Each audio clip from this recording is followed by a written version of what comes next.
Oke, halo guys. Um, Selamat datang di tutorial UAS Mikro. Buat hari ini, paling aku mau bahas soal UAS tahun lalu dan tahun sebelumnya. Tapi kalau misalnya kalian ada soal yang mau ditanya, boleh langsung dikirim di chat aja ya.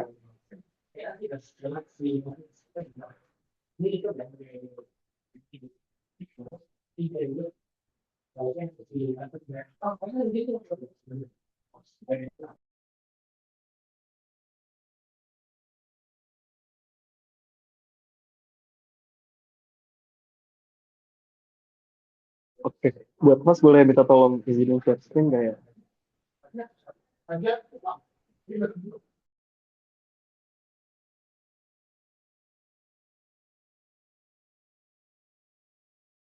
Oke, thank you. Oh,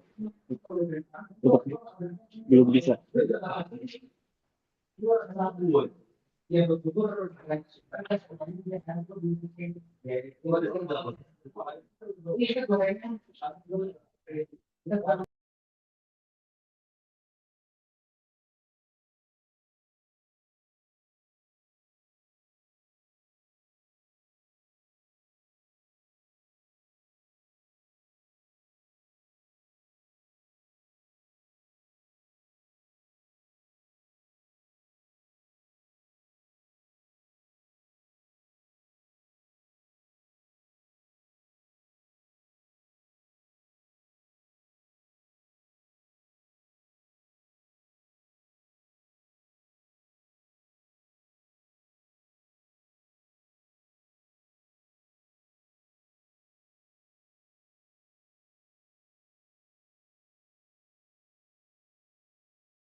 Oke, langsung aja pertama kita mulai dari soal tahun lalu gitu. Ini sebenarnya udah dibahas di kelas, tapi mungkin dibahas lagi aja. Mungkin masih ada yang uh, punya pertanyaan atau mungkin belum jelas kemarin. Pertama nomor satu, kita diminta apa penawaran itu sama dengan apa pada pasar persaingan sempurna.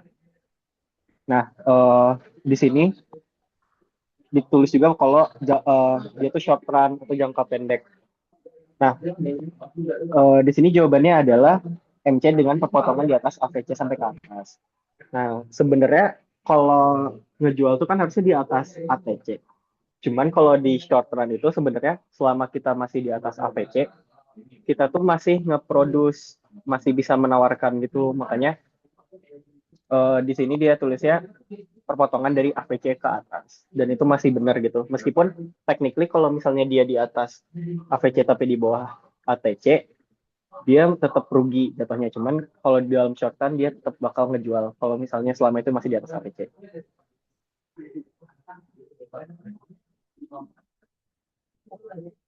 Uh, Next, nomor dua. Dilihat dari permintaan akan masukan atau input, setelah sebuah unit usaha yang menjual hasilnya maupun membeli masukan pada pasar perfect competition akan memperoleh laba maksimum kalau apa. Nah, laba maksimum itu dia tuh ini teori sih soalnya. Jadi dia tuh pasti nilai marginal masukan sama dengan harga masukan yang pas. Jadi harga masukan tuh kan kayak marginal cost-nya. Nah, dia tuh pasti memperoleh laba maksimum pas marginal revenue-nya sama dengan marginal cost. Ini jawabannya yang A. Next, nomor 3, toko perlengkapan pesta SS menjual hiasan kue dalam satu pasar di mana banyak penjual yang lain, namun setiap penjual memiliki versi hiasan yang saling berbeda satu sama lain. Nah, pertama kita identifikasi dulu ini tuh jenis pasarnya apa. Nah, pertama dia tuh banyak penjual lain, berarti dia tuh bukan monopoli, bukan duopoli juga. Nah, tapi ini nih yang setiap penjual tuh punya sedikit berbeda satu sama lain, saling berbeda. Artinya sebenarnya ini sebenarnya persaingan monopolistik atau sebenarnya bisa oligopoli juga. Cuman paling tepatnya persaingan monopolistik. Nah, sifat dari pasar persaingan monopolis sendiri itu kurva marginal revenue-nya lebih rendah daripada kurva permintaan. Itu sebenarnya juga berlaku buat pasar monopoli, di mana marginal revenue itu dia lebih rendah uh, posisinya dibandingkan demand. Tuh. Tapi di sini juga berlaku sifat itu. Next, manakah urutan dari tipe pasar dengan kuantitas paling tinggi ke paling rendah? Artinya maksudnya kuantitas perusahaannya. Nah, pertama kalau monopoli itu kan dia satu perusahaan. Kalau misalnya oligopoli dia beberapa perusahaan. Sementara kalau perfect competition dia bakal lebih banyak lagi.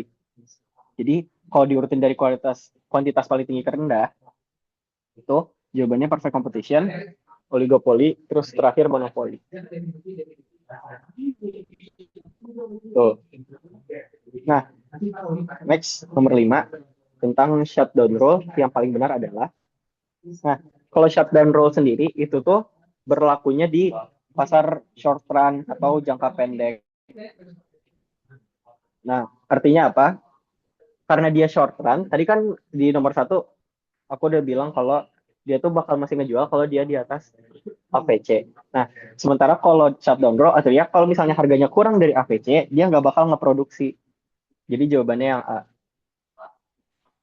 Nah, kalau misalnya long run-nya, itu tuh kalau nggak salah namanya exit. Apa ya?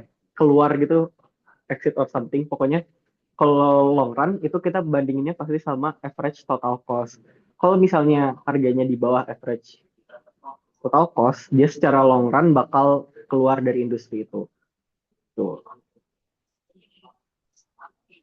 Lanjut nomor 6, pada pasar competition yang efisien secara alokasi dan produksi. Nah, apa maksudnya efisien alokasi dan produksi ini? Artinya harganya itu sama dengan uh, average cost-nya dan juga sama dengan jadi marginal revenue sama dengan average cost-nya. Artinya dia kayak istilahnya kalau efisien tuh dia nggak dapat keuntungan sama sekali gitu loh, baik secara alokasi dari harganya maupun produksi uh, dari produksinya, dari cost-nya maupun dari harga jualnya, revenue-nya gitu. Artinya efisien tuh itu.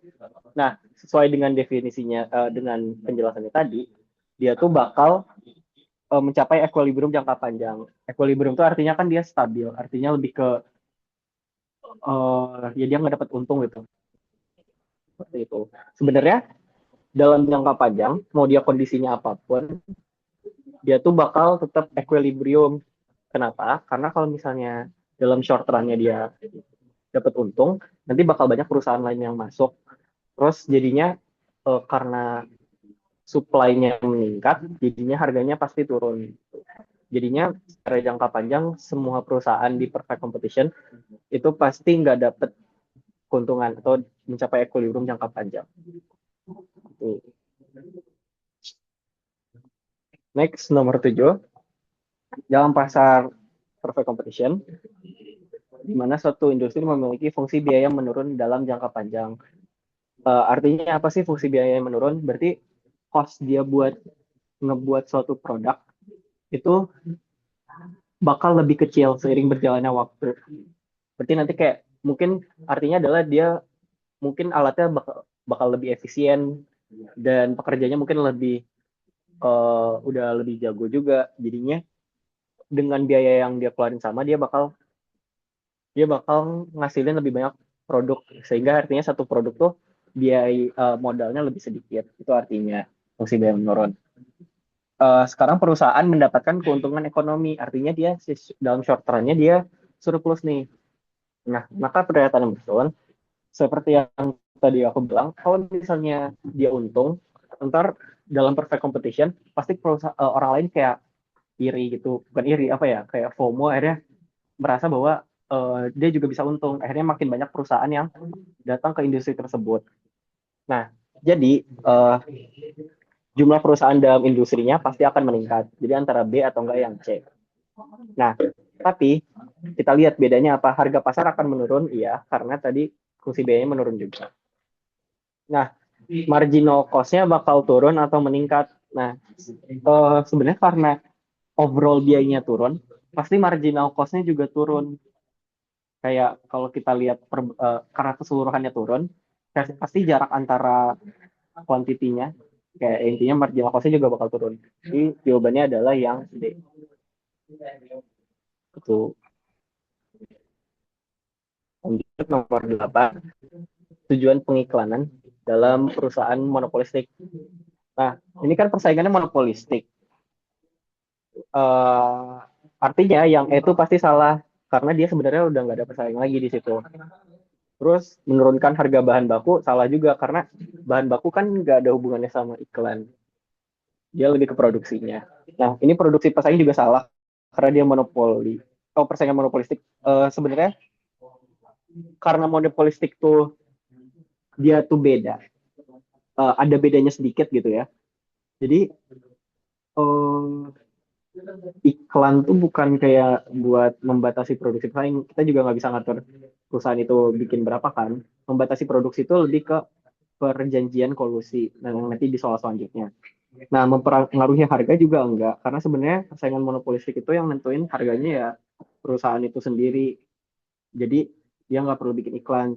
Tapi yang paling benar adalah yang D, menimbulkan kesetiaan atau kefanatikan terhadap brand. Nah, kenapa persaingan monopolistik itu butuh ini? Karena eh, kan kalau persaingan monopolistik artinya sebenarnya barangnya sama, tapi bedanya cuma dikit gitu. Misalnya kayak Coca-Cola sama Pepsi. Sebenarnya barangnya sama-sama soda atau Coca-Cola sama Fanta gitu. Cuman bedanya dikit, alias dalam arti rasanya beda dikit. Kalau Coca-Cola rasa buah cola, Fanta rasa jeruk misalnya. Nah, tapi kenapa Coca-Cola tuh masih bikin iklan biar orang tuh eh, setia terhadap cola gitu. Padahal sebenarnya kan barangnya eh, bisa disubstitute dengan soda-soda lainnya. Cuman dengan iklan ini jadinya eh, pelanggan setianya makin banyak, makin kuat juga. Akhirnya dia tetap beli produk dari Coca-Cola. Makanya jawabannya yang D. Nah, nomor 9, dalam sistem persaingan monopolistik, perusahaan berusaha membuat kolusi dengan tujuan.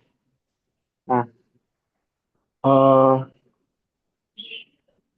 sebenarnya apa itu kolusi? Kan tadi persaingannya monopolistik, artinya sebenarnya ada beberapa perusahaan yang bikin produk yang mirip-mirip.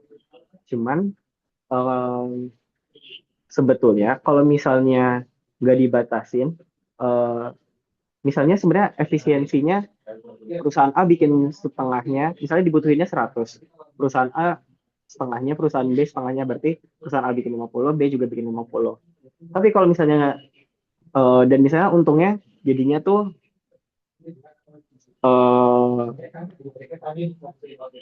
misalnya untungnya jadi 100 gitu ya. Perusahaan A 100, perusahaan B 100. Kalau misalnya nggak ada kolusi, perusahaan B-nya tuh bisa nambah produk yang harusnya dia bikin 50 doang, tiba-tiba dia naikin jadi dia bikin 70. Terus akibatnya apa?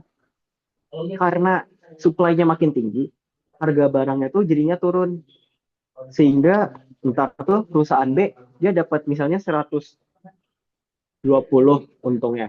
Tapi perusahaan A cuma dapat 70. Nah, jadi secara perusahaan B dengan dia nambahin Q-nya, banyak barang yang dia produksi, keuntungan dia makin besar. Tapi secara keseluruhan, kalau misalnya kita tambah tadi, awalnya 100-100, total keuntungannya 200, ini sekarang jadi 70, 120 jadi 190.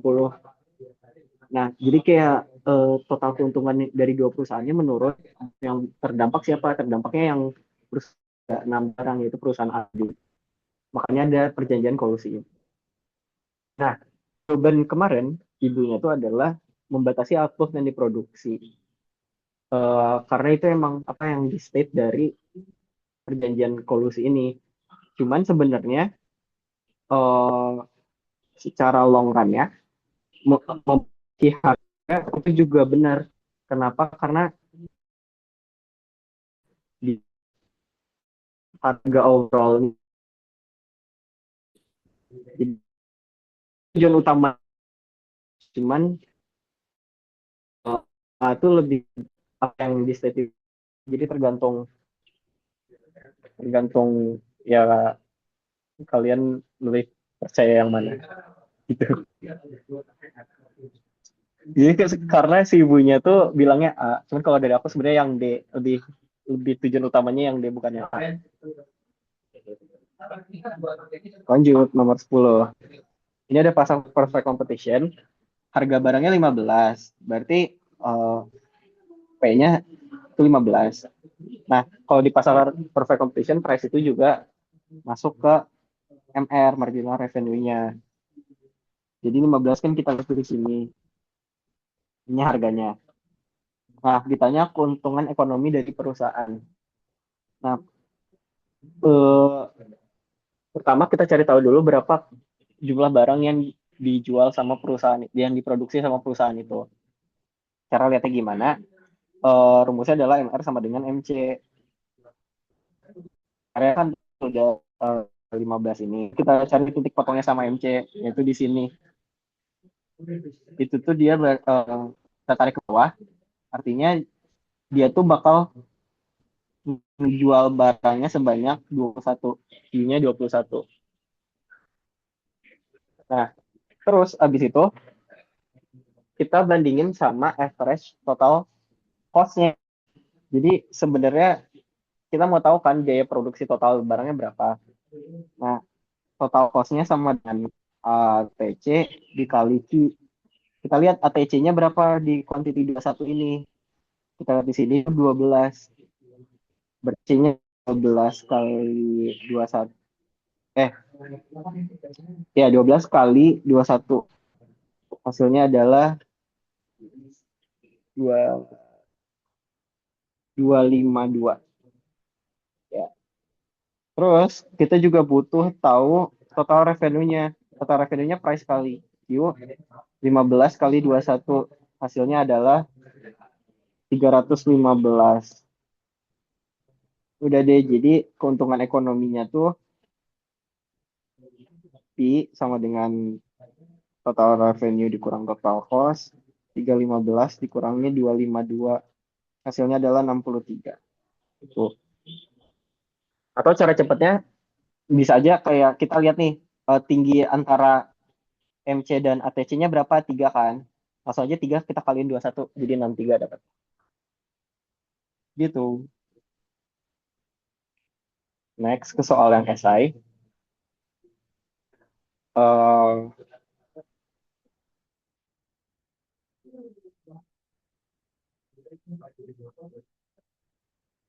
Oke. Di sini ada fungsi utilitasnya U1, X1, X2 sama dengan X1 kuadrat kali X2 pangkat 3. Harga barang 1 adalah 6, harga barang 2 adalah 5, dan konsumen punya penghasilan 80. Tentukan fungsi permintaan konsumen. Nah, oke. Ini kan tadi kita punya utilitasnya X1 kuadrat X2 pangkat 3. Terus kita punya M-nya atau si uang yang punya konsumennya 80.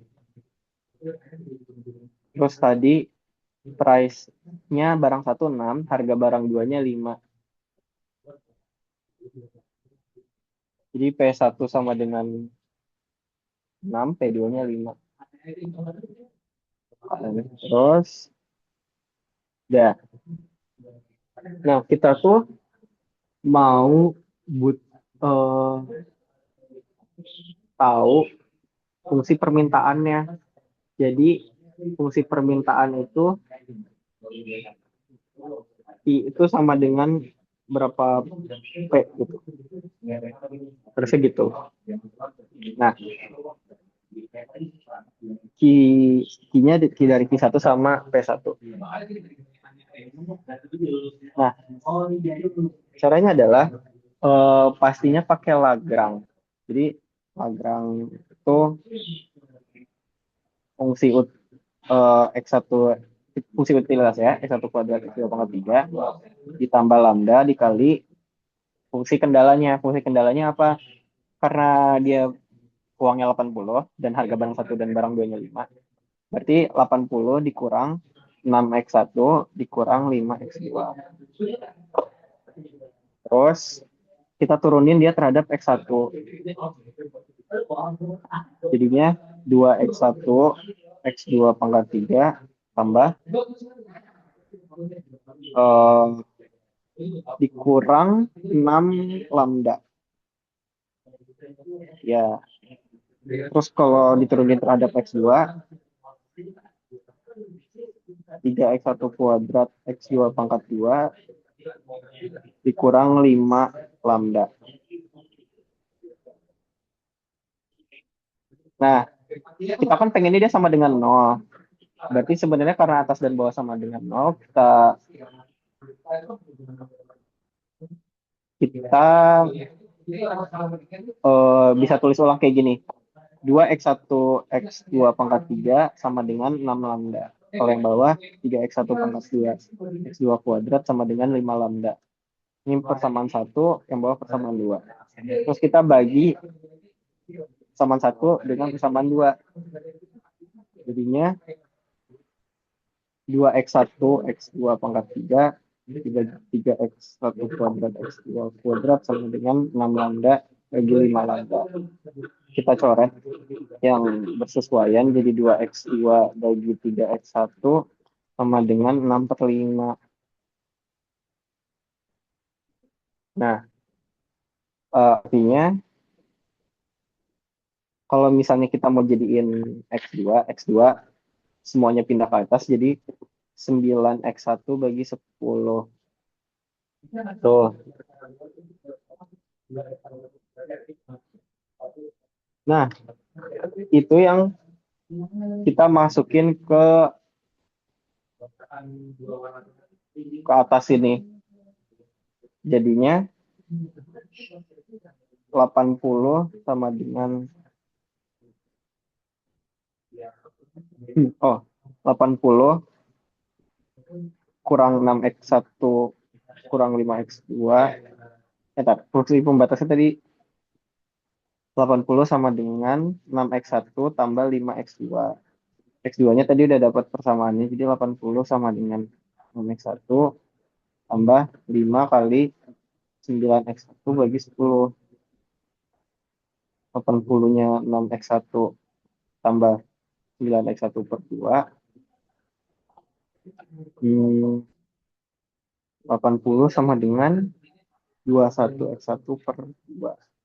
Jadi X1-nya sama dengan 160 bagi 21. Harusnya.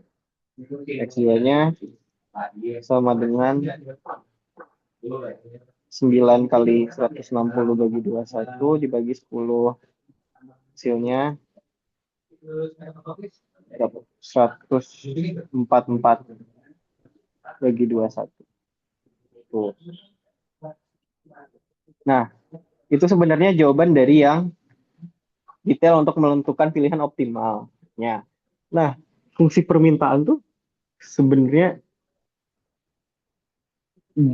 jujur aku bingung, dan tadi tuh saya nanya GPT, dia tuh bilang kalau fungsi permintaan kita tuh nggak ngitung langsung 80/65-nya, tapi kita jadiin dia sebagai variabel tetap MP1P2 gitu. Nah, jadi misalnya dari yang kita kerjain tadi, L-nya adalah X1 kuadrat X2 pangkat 3 tambah lambda kali M dikurang P1 X1 kurang P2 X2. Tuh. Nah, nanti caranya sama aja. Terus nanti didapatkan bahwa tetap 2x2 bagi 3x1 sama dengan P1 bagi P2. Gitu. Nah, terus X2-nya sama dengan 3 kali P1 X1 bagi 2 P2. Tuh. Nah, habis itu hasil yang ini kita masukin ke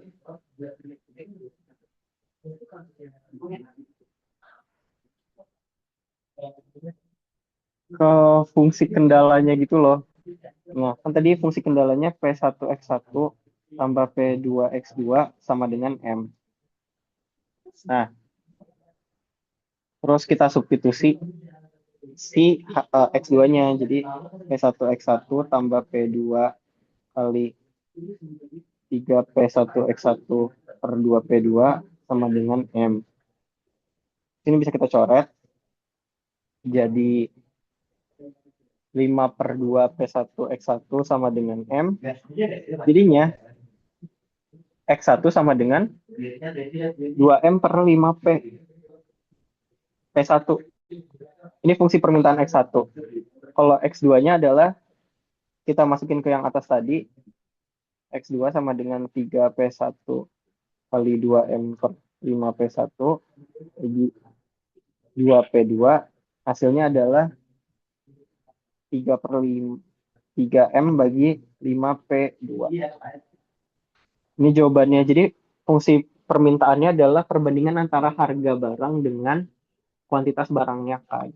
Nah itu jadi dapetnya ini kita misalin aja M sama P-nya. Jadi jangan masukin angkanya dulu. Jadi fungsi permintaannya ini ada dua, ada barang X1 sama barang X2.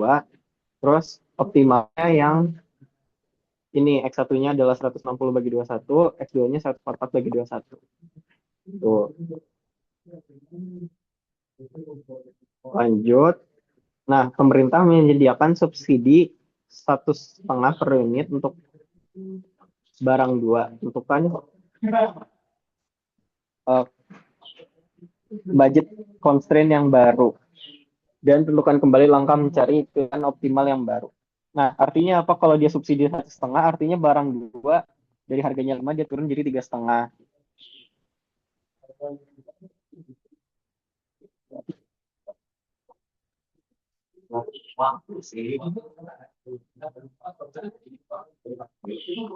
Ini satu yang A.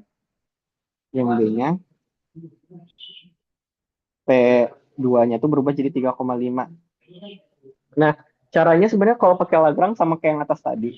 Cuman kalau kita, karena kita udah pakai ini, kita bisa aja langsung masukin. Pertama, tadi ditanyakan fungsi kendala budgetnya dulu. Budgetnya kan tadi M-nya masih 80, P1-nya masih 6. Jadinya kendalanya adalah 80 sama dengan 6X1 tambah 3,5X2. Ini fungsi budget constraint-nya. Nah, kalau kuantitas optimalnya kapan? Kita masukin aja ke rumus yang atas tadi yang udah kita dapat. X1-nya sama dengan 2 kali 80 dibagi 5 kali 6. Sama dengan berapa? Ya 160 per 30. Tapi X2-nya kita masukin 2 kali 80. 3 kali 80 dibagi 5 kali 3,5. Hasilnya adalah berapa? 240 dibagi sama 17,5.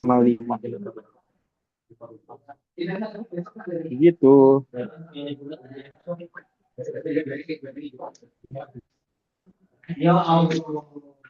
Lanjut ke nomor 2.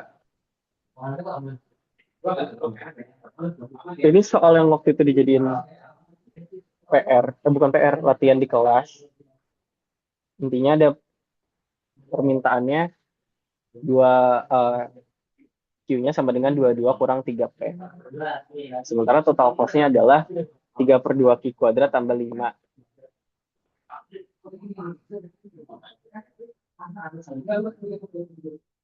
Oke, kita jawab aja. QD sama dengan 22 min 3P. Terus TC sama dengan 3 per 2 Q kuadrat tambah 5. Nah, yang A, dia tuh pasar monopoli. Kalau pasar monopoli, eh, kita ditanya berapa Q yang dijual dan berapa harganya. Nah, kalau pasar monopoli, pertama kita cari tahu dulu total revenue-nya berapa. Nah, gimana cara nyarinya? Pertama, yang persamaan atas ini kita ubah dulu jadi P sama dengan. Ini kita tukar dulu 3P D sama dengan 22 min Q. P-nya sama dengan 22 min Q demand bagi 3. Ini harganya. Nah, ini total revenue-nya kan. Nah, kalau misalnya pasar monopoli, intinya tuh kita mau nyari MC sama dengan MR ke yang biasa. Nah, MC-nya berapa? MC itu TC-nya aja kita turunin terhadap Q. Hasilnya adalah 3 Q. Sementara marginal revenue-nya adalah total revenue ini kita turunin terhadap Q. Hasilnya adalah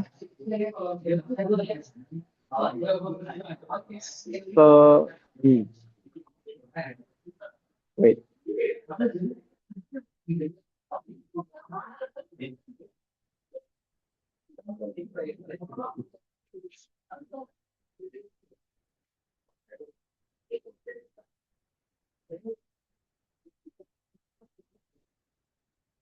Oh, enggak. Salah. Pertama ini kan ini masih price-nya. Tadi total revenue-nya price-nya kita kaliin sama D. Total revenue itu adalah harga dikali kuantitasnya kan. Makanya 22 min Q bagi 3, kita kaliin Q lagi. Hasilnya adalah 22 Q per 3 kurang Q kuadrat bagi 3. Nah, baru kita bisa ngitung MR-nya. DTR bagi DQ 22 per 3 kurang 2 per 3 Q. Tuh. Nah, karena dia pengen sama, pakai rumus atas tadi, kita masukin aja MCMR-nya 3Q sama dengan 22 per 3 dikurang 2 per 3Q.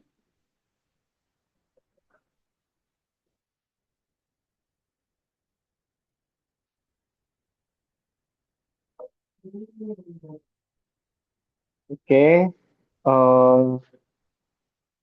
pindah ruas. Ini jadi berapa nih? 9, 11 per 3 Q sama dengan 22 per 3. Q-nya sama dengan 2. Tuh.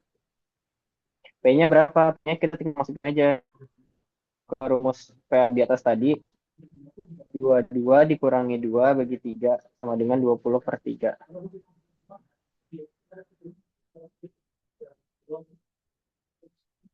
Tuh.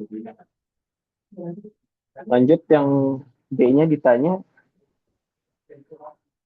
kalau misalnya perfect competition, terus penawarannya sama dengan demand, tentukan harga dan kuantitas barang yang diproduksi. Oke.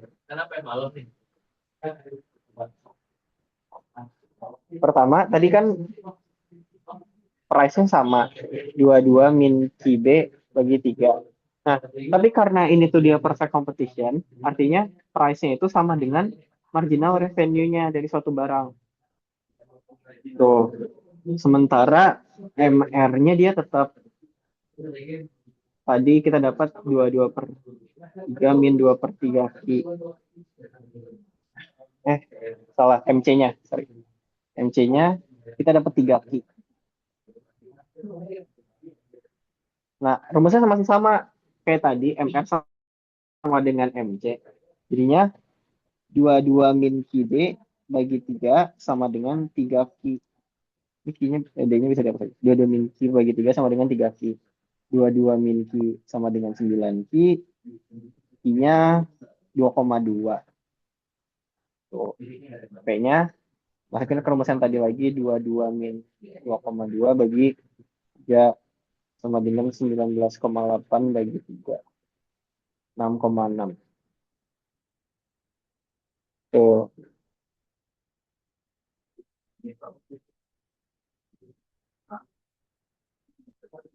Iya.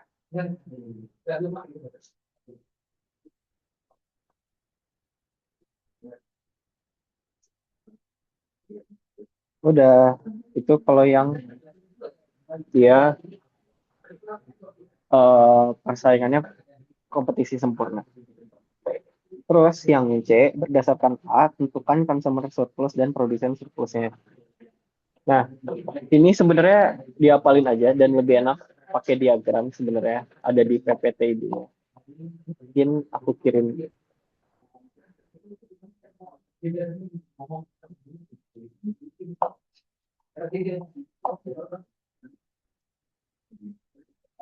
Aku kirim di chat kali ya foto PPT-nya.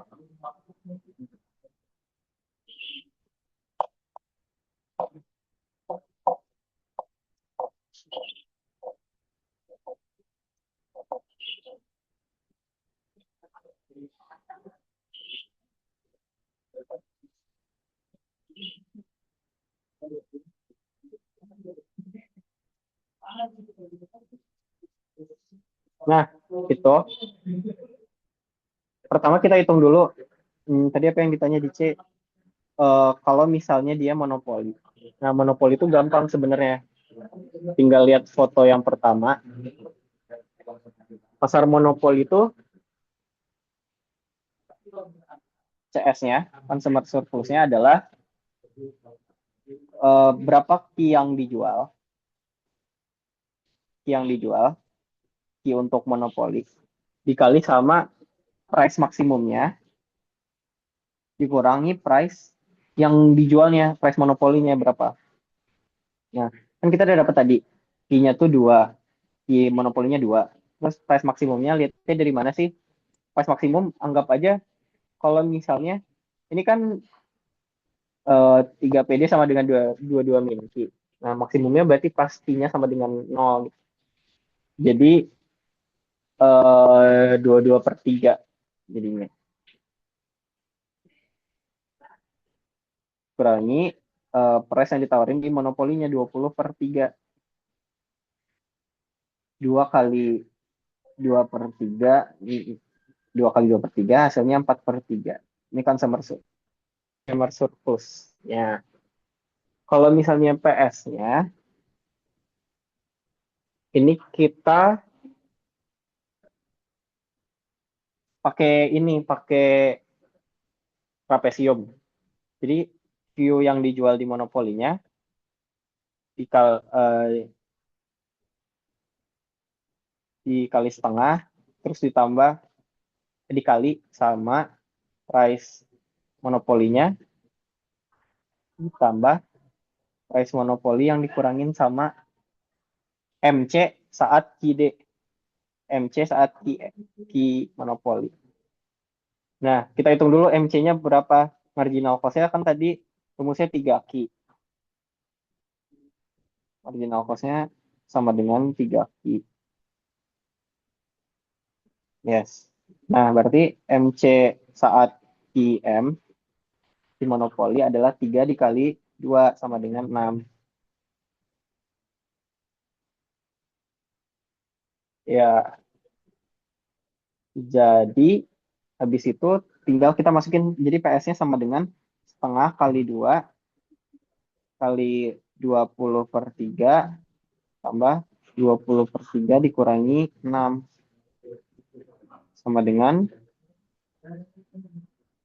berapa nih? 2 per 3, 22 per 3, 22 per 3. Nah, tuh rumus buat buat consumer surplus sama produsen surplus di di monopoli. Sementara kalau misalnya yang perfect competition, yang D-nya kan ditanya di perfect competition kan. Bisa dilihat juga di gambar setelahnya, di chat gambar kedua sama gambar ketiga. Kalau misalnya perfect competition di sama CS-nya dulu. CS-nya itu adalah berapa barang yang dijual di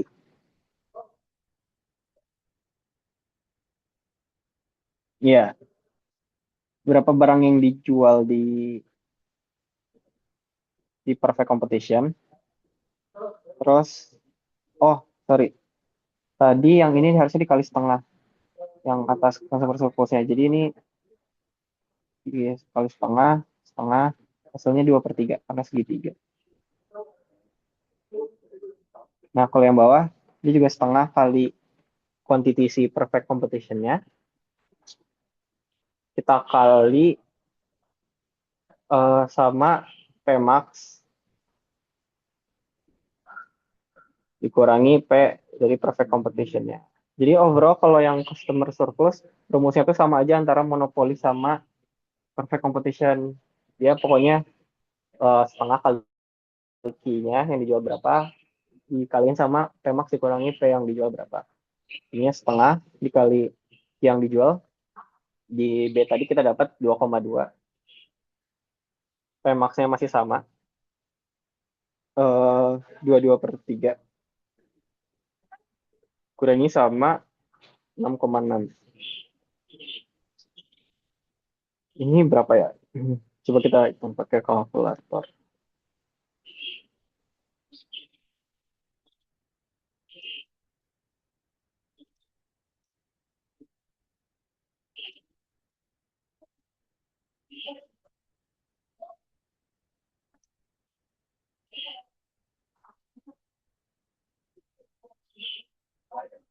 Nol koma 806 7 itu customer surplusnya.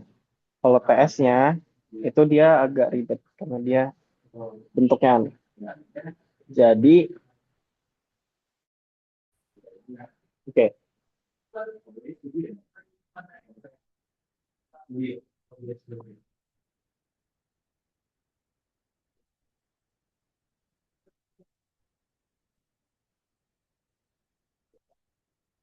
Oke.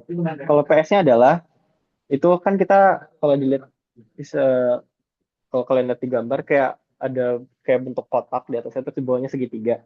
Jadi kita hitungnya juga dua kali. Pertama yang kotak itu rumusnya apa? Yang kotak itu adalah Q saat MC-nya sama dengan MR atau Q yang monopolinya. Q monopoli dikaliin sama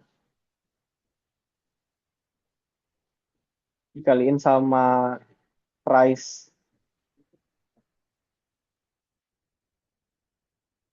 price monopolinya dikurangi price perfect competition ditambah Q dari perfect competition setengah kali Q perfect competition dikaliin sama price di perfect competitionnya berapa.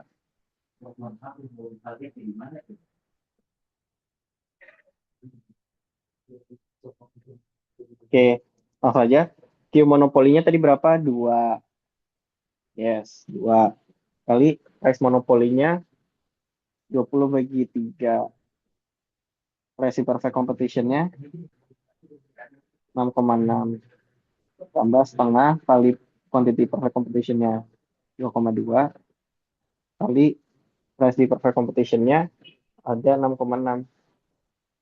Tinggal dihitung aja pakai kalkulator.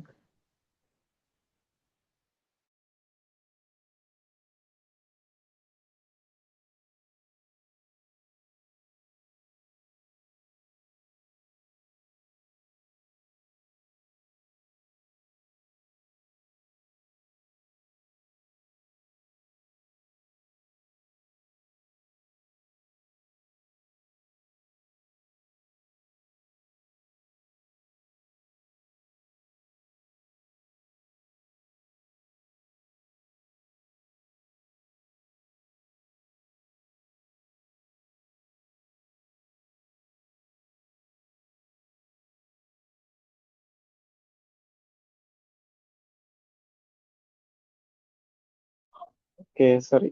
Wifi ITB jelek.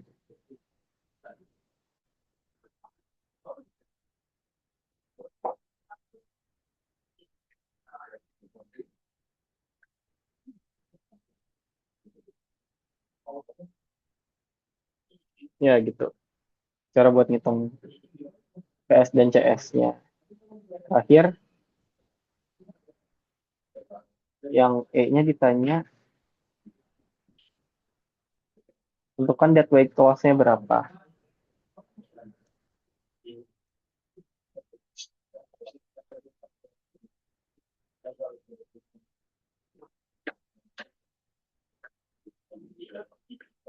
Oke, DWL itu rumusnya adalah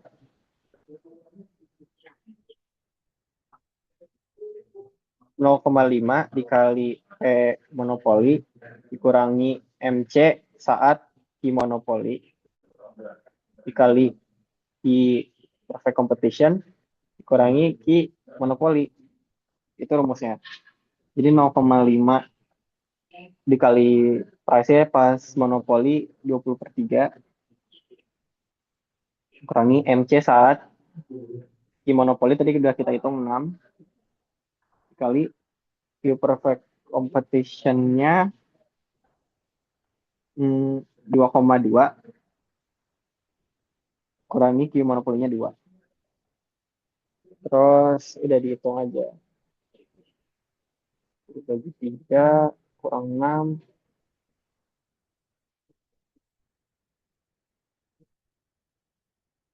0,0333. Itu DWL-nya.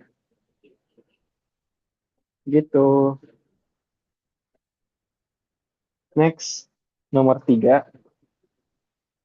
Dua perusahaan besar eh, punya permintaan P dan biaya TC-nya sebagai berikut. Oke, kita tulis dulu di bawah.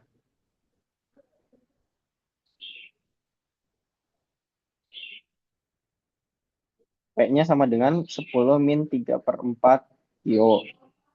TC-nya seperempat Q kuadrat tambah 2 Q tambah 1. Nah, yang A ditanya ATC, MC, MR, dan MR. ATC dulu. ATC tinggal TC bagi Q. Ini yang atas kita bagi Q aja. Seperempat Q tambah 2 tambah seperti. Oh. Terus MC-nya adalah DTC per DQ dikaturin terhadap Q. Jadi setengah Q tambah 2. Terus MR, MR-nya kita cari dulu total revenue-nya berapa. TR-nya kan sama dengan P kali Q, sama dengan 10 min 3 per 4 Q kali Q. Dengan 10 Q min 3 per 4 Q kuadrat. Nah, MR-nya kita turunin total revenue per Q. Hasilnya 10 kurang 3 per 2 Q. Itu udah deh kita dapat AT, C, MC sama MR. Nah, kedua disuruh gambarin. Oke.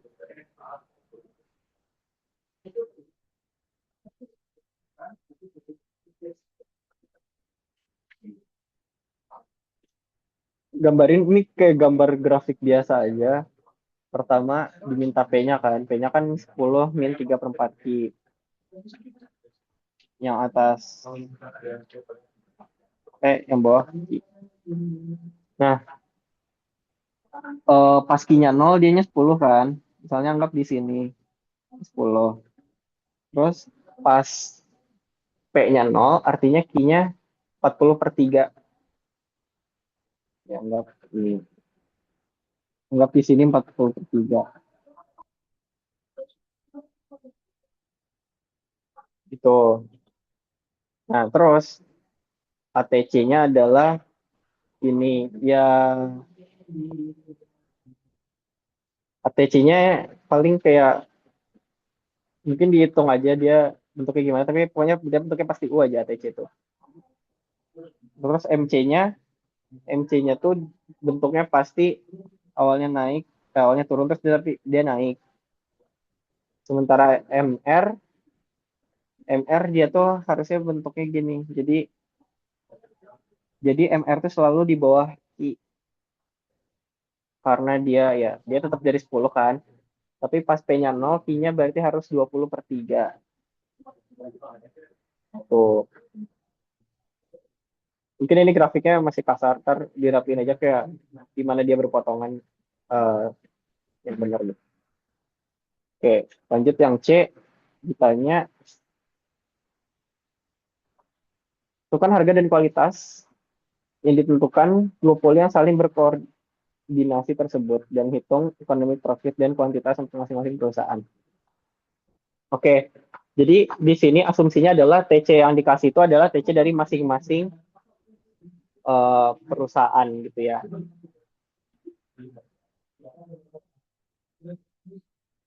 Nah, pertama kan kita pengen MR kalau misalnya eh, perusahaannya kita cari dulu dia ngejualnya berapa sih setiap perusahaan tuh pakai rumus MR sama dengan MC. Jadinya 10 min 2 Ki sama dengan 0,5. Apalah. MR-nya tadi 10 min 3 per 2 Ki 1,5 Ki sama dengan setengah Ki tambah 2. Udah ini kita balikin 8 sama dengan 2 Ki, Ki-nya 4 ya. Nah,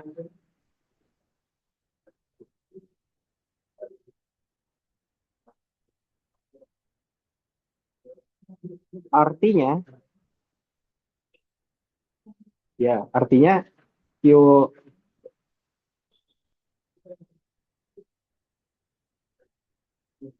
Q masing-masing perusahaan Q total dari perusahaannya tuh 4. Nah, ini tuh dia karena dia kolusi dia bagi dua. Jadi ininya perusahaan satu dua, perusahaan dua juga bikinnya dua. Tuh. Nah, tapi di pertanyaan D tanya, hmm, oh bentar, hitung ekonomi profitnya dulu. Ekonomi profitnya tadi kalau misalnya Q-nya 4, total cost-nya kan seperempat kali 4 kuadrat tambah 2 kali 4 tambah 1. 4 tambah 8 tambah 1, 13. Total revenue-nya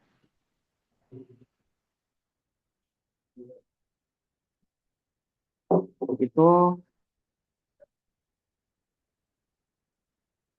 10 kali 4 dikurang 3/4 kali 4 kuadrat. Hasilnya 40 dikurangi 12, 28. Tuh. Nah, keuntungannya 28 kurang 13. Hasilnya eh, berapa nih? 15 ya? 15. Buat dua perusahaan. Nah, karena dibagi dua, jadi kayak keuntungan perusahaan satu sama dengan keuntungan dua 7,5. Tuh. Dengan Q tadi Q1 sama dengan Q2 sama dengan 2. Biar dijumlahin jadi 4 hasilnya. Tuh. Nah, terus yang di pertanyaan B-nya adalah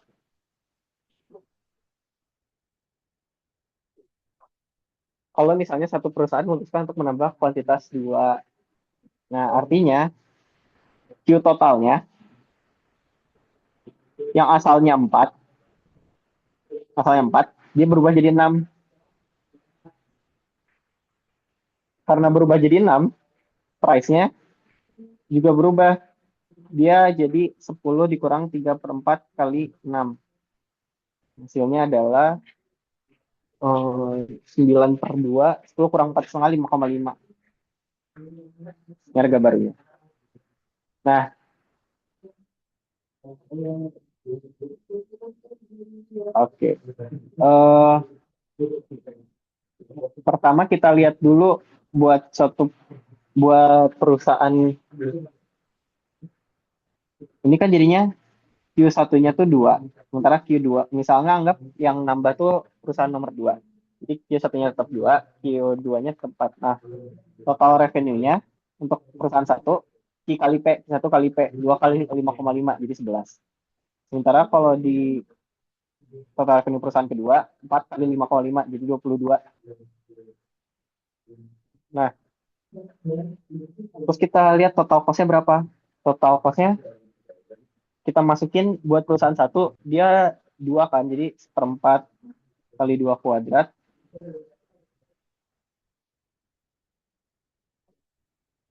Kita masukin ke yang ini ya, tambah dua kali dua, tambah satu. Hasilnya adalah satu tambah empat tambah satu, enam. Sementara total cost dua, kita masukin ke sini juga, eh seperempat kali empat kuadrat, tambah dua kali empat,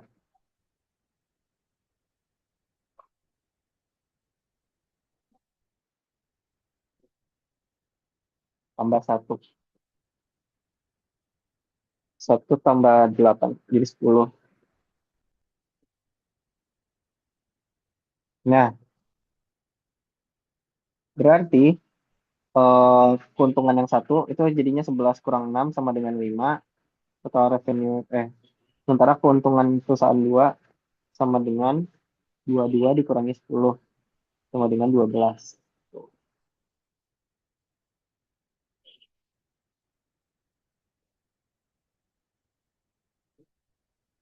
Gitu.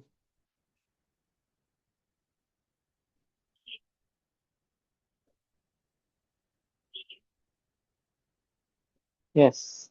Udah deh. Terus pertanyaan selanjutnya adalah eh, kuantitas pasar sehingga economic profitnya jadi nol.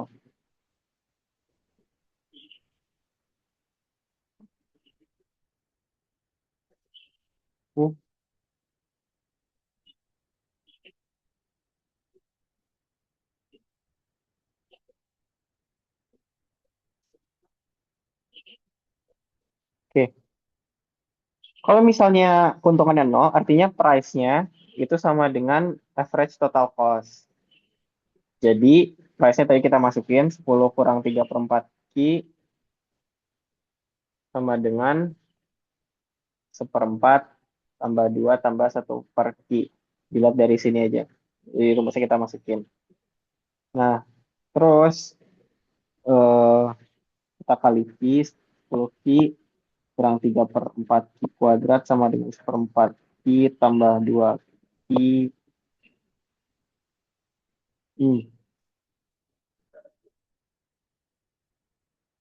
kuadrat tambah 2 Q tambah satu. Terus pindah ruas, jadinya Q kuadrat, hmm, seperempat Q kuadrat,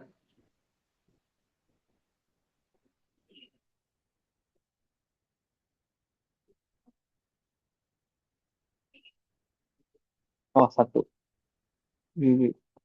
Seperempat tambah 3 per 4, semuanya pindah ke kanan, dikurang 8 Q, tambah satu hasilnya nol. Pakai rumus ABC,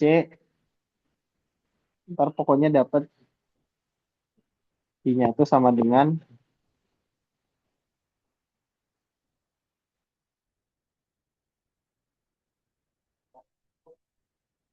4 plus minus akar 15. Oh, enggak ding. 64, 64 dek kuadratnya 64 dikurang 4. Jadi akar 60. Oh iya, akar plus minus akar 15. Tuh, itu jawabannya. Jadi kuantitasnya antara dan dua-duanya positif. Jadi kita emang ada dua kemungkinan gitu Q yang mungkin buat biar keuntungannya jadi nol.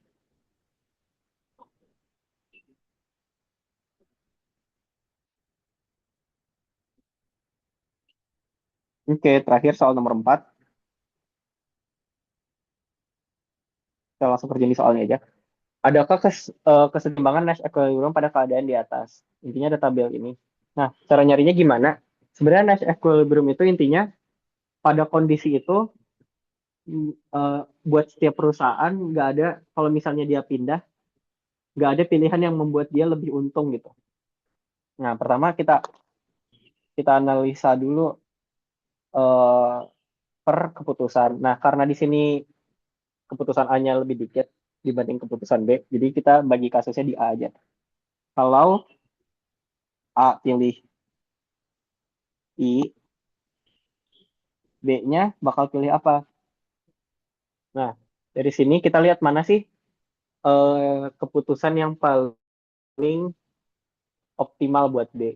Jadi kalau misalnya dia ambil ML atau MT, keuntungan yang dia dapat B cuma 0. Sementara kalau dia ambil IL atau IT, dia dapat 10. Jadi B-nya bakal IL atau enggak IT. Sementara kalau A-nya pilih M,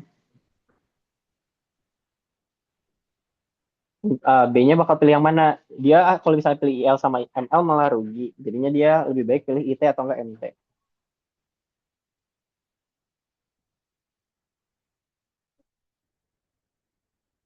Nah,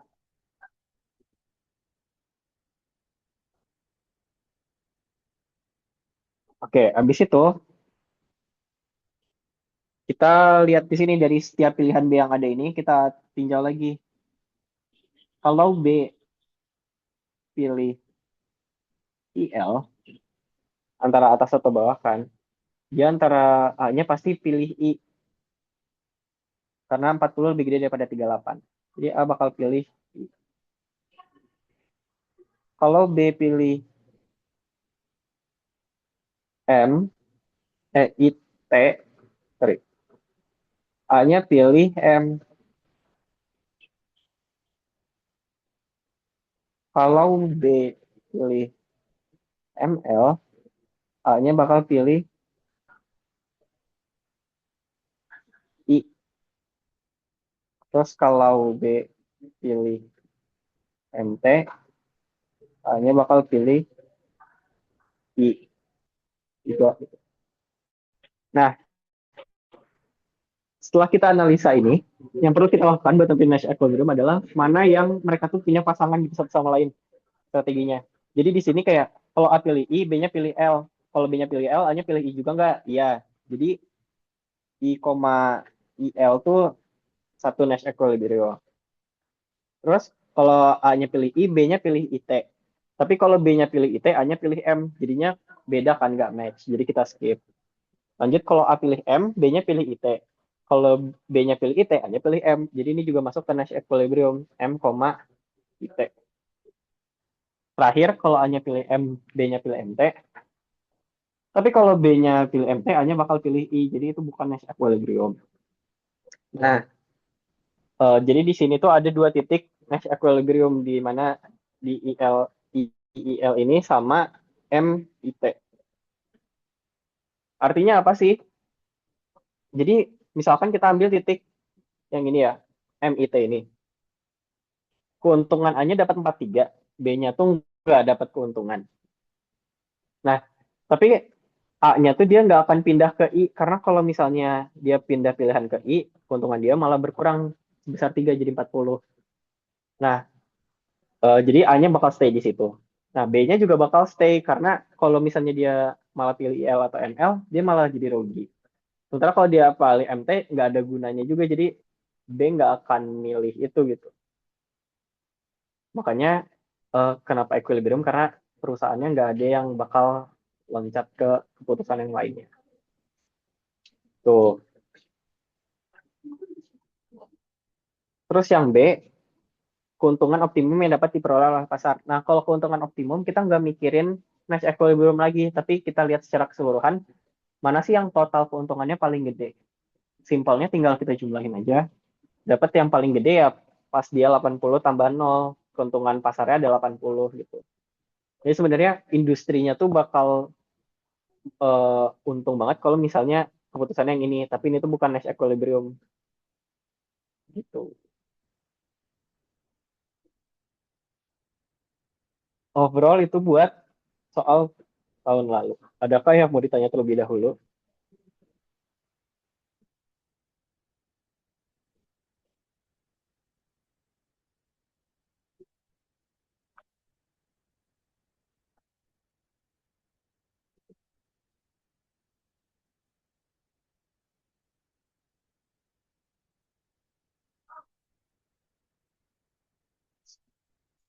Oke, kalau nggak ada, aku bakal lanjut ke set berikutnya di soal apa ya, yang sebelum ini.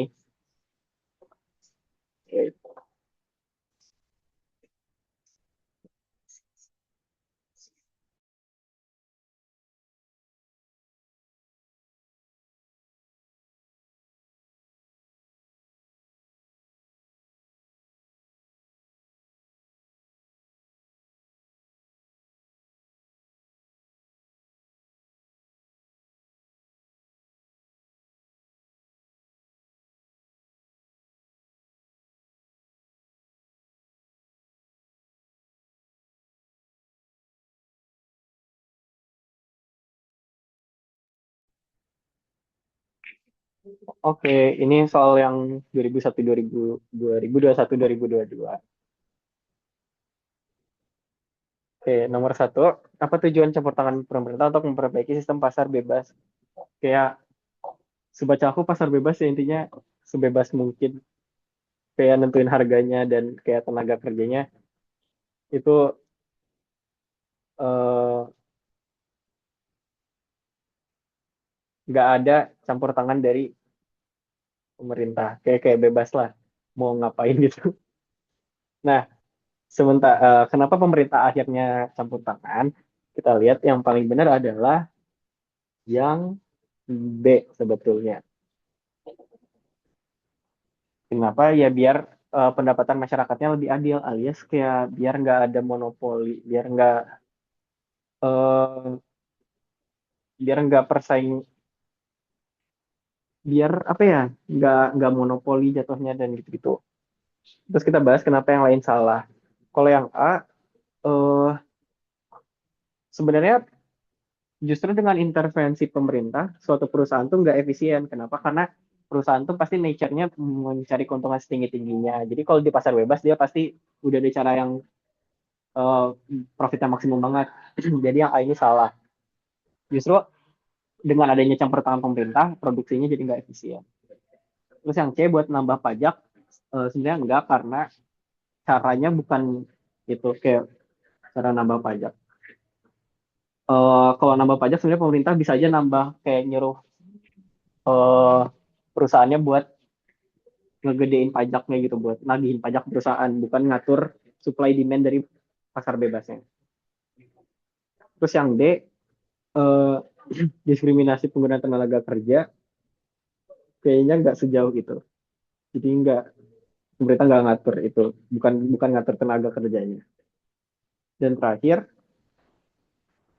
bukan buat menaikkan produktivitas karena balik lagi kalau pasar bebas justru perusahaannya pengen produktivitasnya setinggi mungkin. Jadi tanpa diatur pemerintah pasti udah berlaku.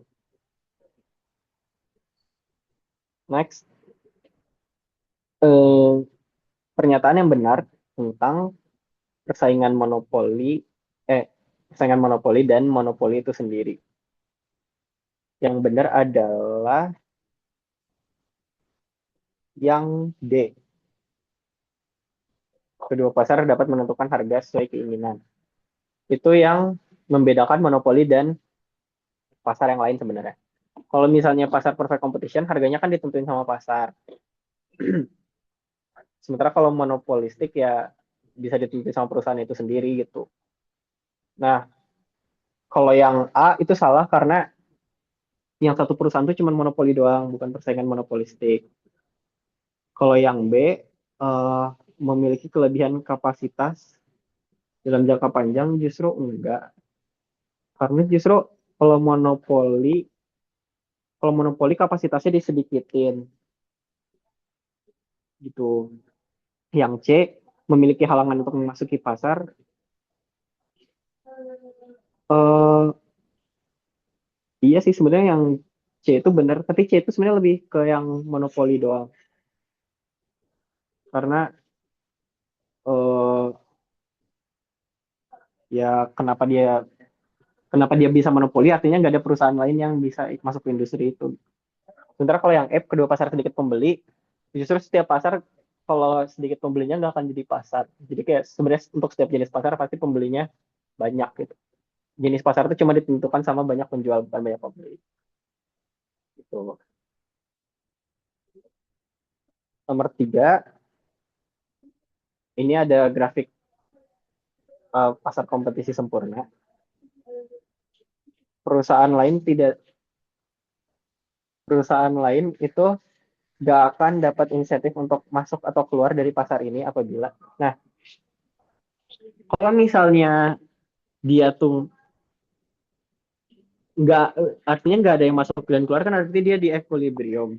Artinya apa? Artinya sebenarnya dia tuh nggak dapat keuntungan sebenarnya dalam jangka panjang. Nah, kapan dia nggak dapat keuntungan saat price-nya tuh sama dengan ATC, average total cost. Eh, ya, dan sebenarnya kan kalau di pasar kompetisi sempurna pasti price-nya tuh sama dengan MC. Jadi kita cari di mana sih ketiga titik ini bertemu, kapan MC, ATC, dan price-nya bertemu. Yaitu saat price-nya sama dengan P4 ini, atau 149. Nah, terus seperti biasa, buat tentuin kuantitas barang, kita cukup tarik garisnya ke kanan sampai nabrak MC, terus kita tarik ke bawah, dapat Q4. Q4-nya ada, jadi jawabannya adalah kuantitasnya 12. Itu. Lanjut, yang keempat, ini ada grafik lagi. Kalau misalnya, ini kita udah dapat price-nya, demand-nya sama dengan MR di C3. Terus itu nanya keuntungan jangka pendeknya. Nah, masih sama kayak tadi, MR-nya kita samain sama MC. Jadi kita tarik garis ke kanan, ke bawah, dapat dia ngejual Q2 barang atau sebanyak 5 barang. Nah, terus dia ngejualnya kan seharga C3 ya. Dia ngejual seharga 53. Ini 53. Tapi sebenarnya pembuatan dia tuh pakai average total cost yang ini C1. Dia 105. Jadi sebenarnya dia tuh bukan untung, tapi dia tuh malah rugi. Nah, ruginya berapa? Kita kaliin aja Q dikali P dikurang ATC. Q-nya tadi 5, P-nya tadi 53, kurangi 105. Hasilnya 5. Hasilnya 260. Min 260 dolar. Tuh, jadi dia malah rugi di situ. Lanjut nomor 5. Ini pasar monopoli. Terus pertanyaannya adalah harga yang ditentukan oleh perusahaan itu berapa? Nah, perusahaan monopoli dia pakai prinsip MR sama dengan MC lagi. Dia bukan pakai demand, tapi dia pakai MR dan MC dia sendiri. Nah, itu bisa lihat titik pemotongannya kan di sini. Jadi dia sebenarnya bakal ngejual sebanyak QX. QX-nya adalah 5. Di kuantitasnya 5, harganya berapa? Harganya kita tarik ke atas ke demand.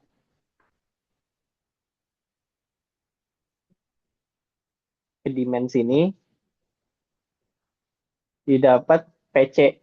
PC-nya sebanyak 103. Jadi dia bakal ngejual sebanyak 103 harganya. Lanjut nomor 6, faktor yang dapat mempertahankan kelangsungan hidup monopolis pada pasar monopoli adalah eh, yang paling benar yang C, tantangan masuk ke dalam industri. Jadi biasanya yang perusahaan monopoli itu perusahaan yang menjual barang pertama yang copyrighted atau yang ada hak ciptanya. Jadi perusahaan lain itu nggak boleh masuk ke situ karena ntar plagiat.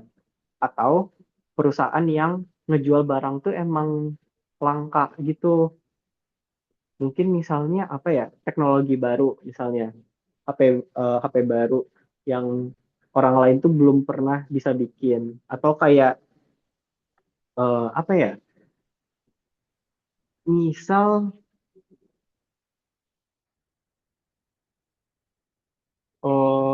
atau misalnya barang khas gitu, kayak misalnya ada buah buah khas yang lainnya kan nggak bisa ngikutin karena emang buahnya tuh cuma ada di daerah itu doang, artinya bakal susah buat orang lain masuk ke dalam industri ini, makanya kenapa lah terjadi monopoli. Nah, ini jawabannya yang C itu. Lanjut nomor 7, Handi punya dia mengkonsumsi krim dalam paket berisi 1,9 gram dan kopi dalam paket 2 sendok. Asumsikan Handi membeli barang hanya jenis ini saja, 70.000. Jenis pertama 23.000, jenis kedua 5980 per paket.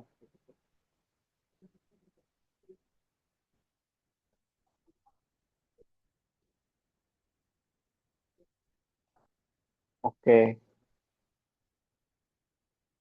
oke. Jadi kalau yang aku tangkap dari soal ini adalah, misalnya dia punya paket kopi sama paket botol kopi sama botol krim. Nah, di sini nggak dikasih tahu harganya, apa ukurannya. Tapi misalnya kopi itu 50 gram, kalau krimnya 100 gram. Nah, tapi dalam sekali dia bikin minuman, dia cuma pakai kopinya 2 sendok, terus krimnya 1,9 gram. Gitu. Artinya barang ini harus dikonsumsi dua-duanya barengan. Atau dalam kata lain dia tuh sebenarnya complementary. Tuh. Nah, kalau misalnya barang komplementari, fungsi utilitas itu selalu gini, min dari pertama yang krimnya, misalnya yang krimnya tuh K bagi 1,9 hanya dalam gram ya. Ditambah koma, kalau kopinya 2 sendok. Oh, KR deh, krim. Kopi KO per 2. Tuh, jadi fungsi utilitasnya adalah, fungsi utilitas kan berapa kali dia bisa bikin minumannya. Makanya karena komplementari dia pakai minimumnya. Minimum dari KR 1,9 tambah kopi per 2. Tuh. Nah, persamaan budget lainnya apa? Budget lainnya karena dia 70.000, berarti 70.000 sama dengan 2.300 KR tambah 5.980 KO. Gitu. Nah, eh, mungkin ini sketsanya aja. Jadi kalau misalnya budget lain itu kan biasanya garis lurus gini. Nah, sementara kalau utilitas dari balang komplementer itu bentuknya kayak siku-siku gini. Nah, optimalnya pas saat sudut sikunya tuh nyentuh garisnya. Ini yang nanti eh pas di titik itu konsumsi barang optimal gitu. Nah, nilai maksimum krim adalah, jadi dia tuh perlu banyak berapa krim yang bisa dia itu. Nah, ini kita cari aja pakai Lagrange. Enggak, bukan Lagrange sih. Kalau misalnya barang komplement, dia tuh optimalnya kalau kedua-duanya nih di minimum gitu.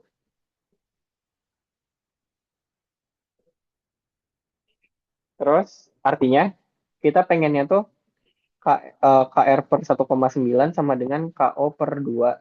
Terus kita nanti kali silang aja dapat KR sama dengan 1,9 KO per 2. Ntar kita masukin KR-nya ke sini.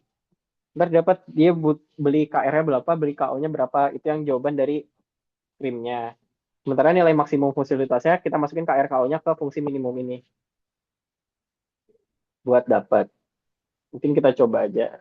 Berarti 70.000 sama dengan 2.300 kali 1,9 KO per 2 tambah 5.980 KO.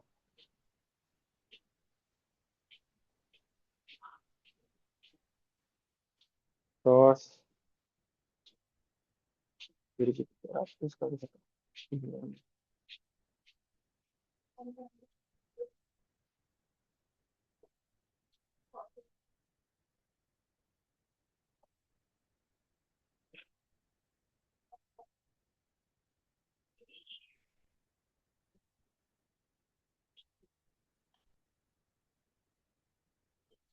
Dia dapat KO-nya tuh sama dengan 8,57.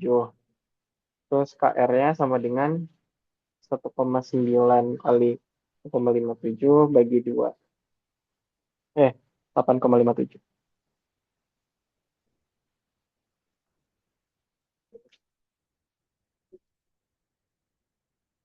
8,4 KR-nya.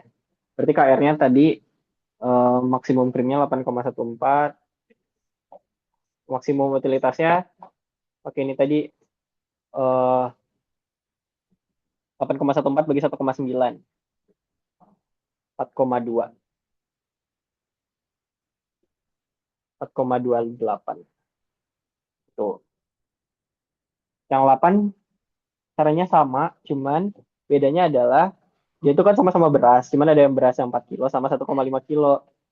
Jadi sebenarnya utilitasnya itu adalah 4x1 tambah 1,5x2.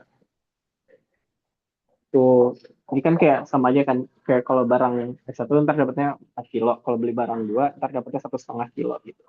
Nah, fungsi utilitasnya ini. Nah, anggarannya 65.000, berarti sama sih budget lainnya 65.000 sama dengan 6.750 X1 tambah 2.700 X2. Ntar dilihat aja yang mana yang menyinggung. Terus ya udah caranya sama kayak yang tadi buat nyari nilai maksimum jenis pertama dan jenis kedua. Lanjut nomor 9, dia punya permintaan itu, TC-nya itu, agar keuntungan maksimum besar kuantitasnya adalah dan harga jualnya adalah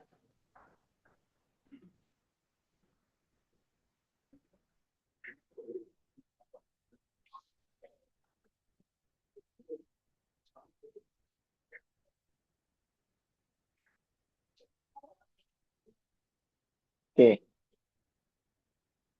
Pertama kita cari TR-nya dulu. Ntar ini kita pindah ruas aja jadi P sama dengan 25 min Q. TR-nya adalah P kali Q 25 Q min Q kuadrat.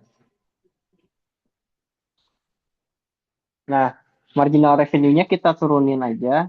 TR-nya jadi 25 min 2Q. Sementara marginal cost-nya kita turunin total cost-nya jadi 8.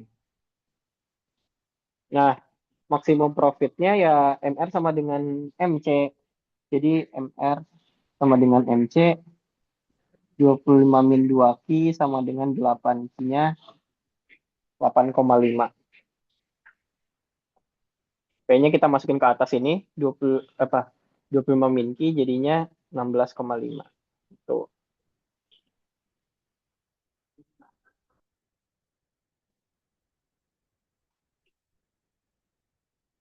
Lanjut, ini nomor 10 Lagrang lagi kayak biasa. Intinya Lagrangnya kan fungsi utilitasnya 7L tambah 2K ditambah lambda kali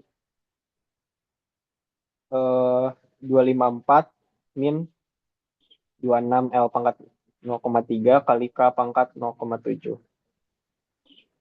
Itu terus tangency conditionnya pokoknya intinya diturunin Lagrangnya terhadap L terhadap K sama kayak tadi. Didapat perbandingannya dimasukin lagi ke fungsi kendalanya.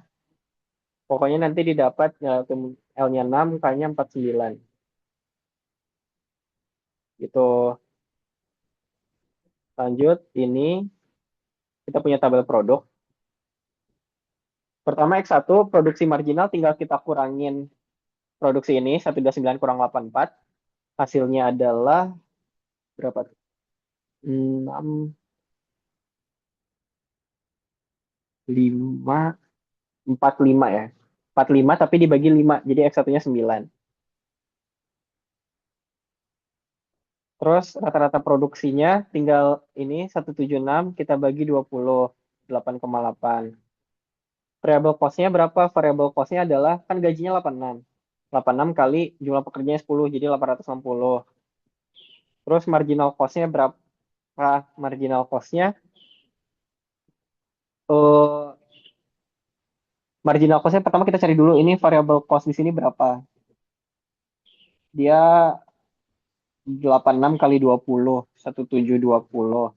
Terus kalau yang bawahnya 86 kali 15, 1290.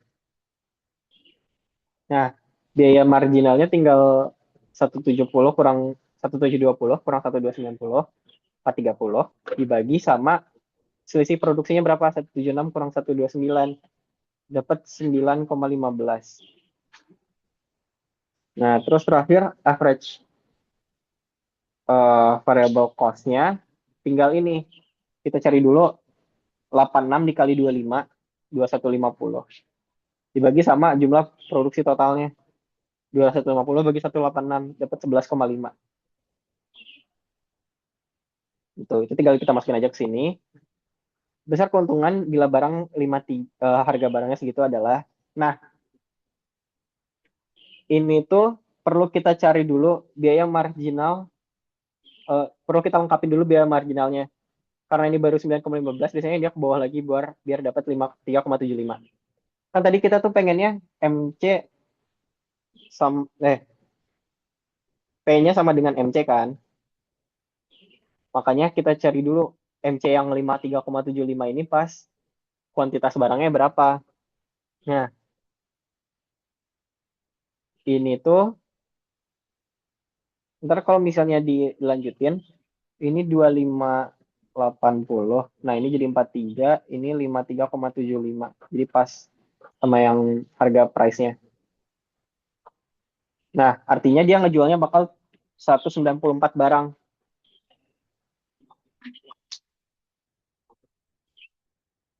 Dia bakal ngejual 194, total revenue-nya tinggal price kali quantity, total revenue-nya 194 dikali 53,75 sama dengan 10.047.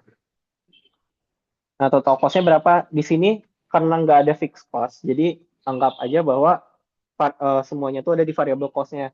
Variable cost-nya dia tadi 25, 2580. Jadi keuntungannya berapa? Keuntungannya ya ini tadi 10.427 dikurangi 2580.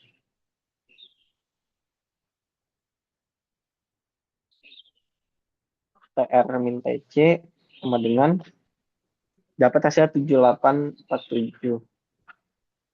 Tuh. Oke, lanjut soal terakhir. Misal kurva permintaan pasar untuk barangnya itu MC-nya udah diketahui 3Q. Nah, pertama kita cari dulu MR-nya berapa. MR-nya biasa ini kita ubah dulu. P-nya sama dengan 25 min Q bagi 4. Terus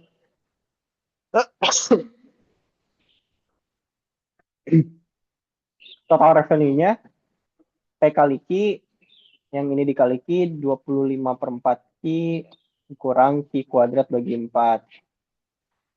Nah, kita pengennya MC sama dengan MR.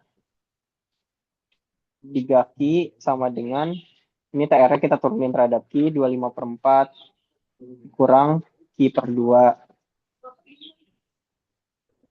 7Q per 2 sama dengan 25 bagi 4. Q-nya dapat berapa nih? 25 bagi 14.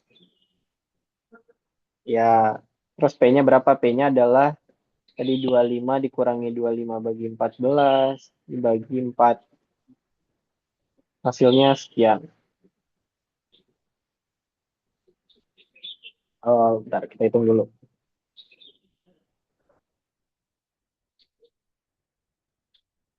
Jadi 325 bagi 56. 56.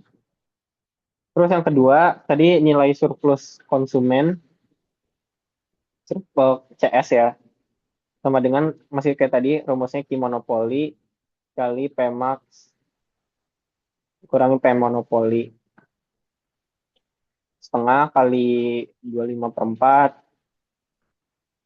25/14. Kurangi P maksimumnya, pas Q-nya 0, jadi 25/4. Kurangi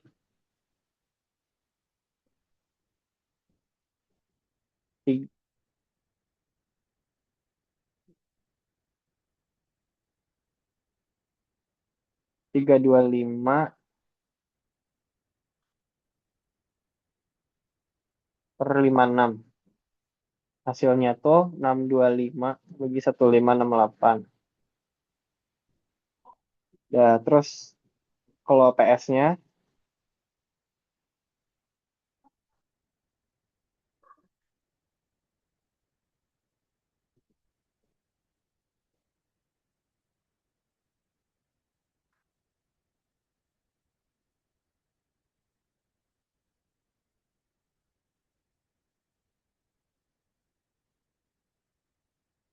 PS-nya tadi QM dikali kali setengah kali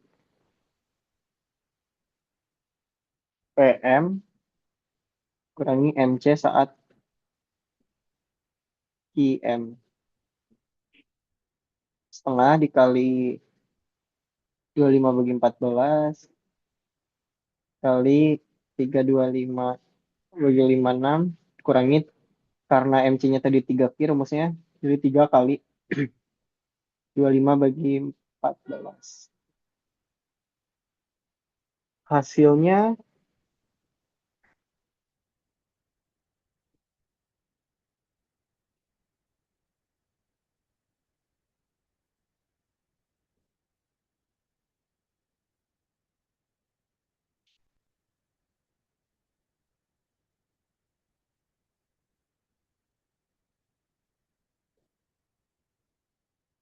0,3986. Udah, itu dia pembahasan soalnya. Jujur,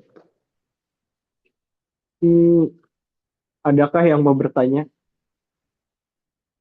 dari tadi paket pertama sampai paket yang kedua ini? Atau kalau misalnya punya soal lain, maybe yang mau ditanya.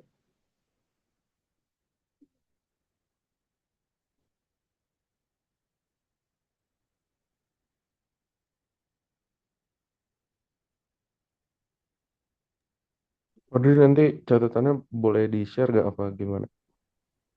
Aman kok, nanti aku kirim. Oke, thank you.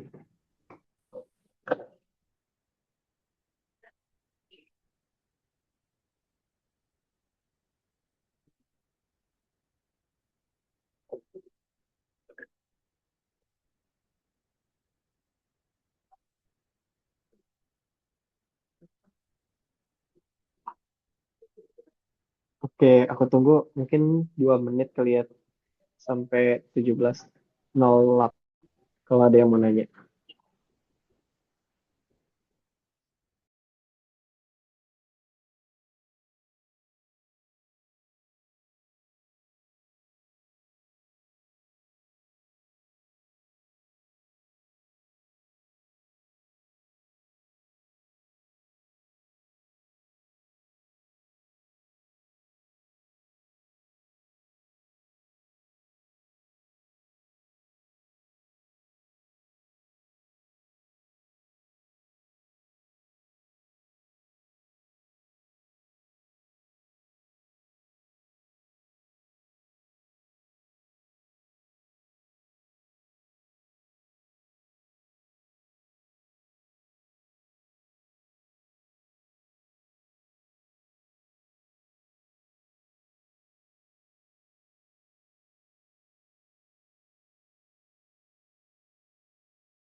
Oke guys, karena udah nggak ada yang lain lagi, makasih teman-teman yang udah datang ke tutorial hari ini. Semoga besok dilancarkan. Semangat, dadah. Thank you.